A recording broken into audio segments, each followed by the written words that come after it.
Welcome back to my channel Bijoy lifestyle চ্যানেলে আপনাদের সবাইকে স্বাগত জানাই। আজ থেকে শ্রাবণ মাস শুরু, তো আজকে 1 তারিখ, তাই বাড়িতে আজ নিরামিষ রান্না হবে। তো আমি এখানে নিরামিষ রান্নার জন্য নিয়েছি আলু, গাজর, তরই, কোয়াশ একসাথে ভালো করে এটা সবজি বানিয়ে নিচ্ছি। আর আমি করলার এখানে নিয়েছি, করলা আগে থেকে ভালোভাবে ধুয়ে কেটে নিয়েছি, হলুদ লবণ দিয়ে মেখে নিয়েছি। এখন আমি করলাগুলো ভাজবো। প্লিজ তোমরা যারা এই ভিডিওটা দেখছো সাবস্ক্রাইব করোনি তারা প্লিজ সাবস্ক্রাইব করে দিও। দেখো আমার ভাজা হয়ে গেছে। আর আমি ছোলার ডাল নিয়েছি 100 গ্রামের মতো। ছোলার ডাল ভালো করে ধুয়ে হলুদ লবণ চিনি দিয়ে মেখে নিয়েছি। এখন ফোড়ন দিয়ে ভালো করে ভেজে নিয়েছি, সিদ্ধ করার জন্য জল দিব।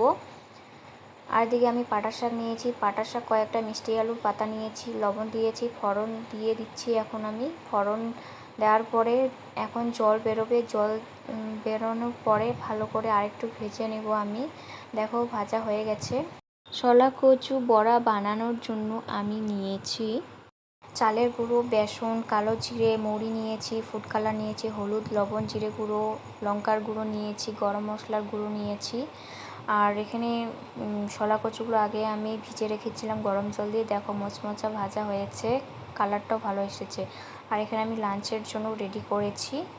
দেখো, থ্যাংক ইউ পুরো ভিডিওটা দেখার জন্য।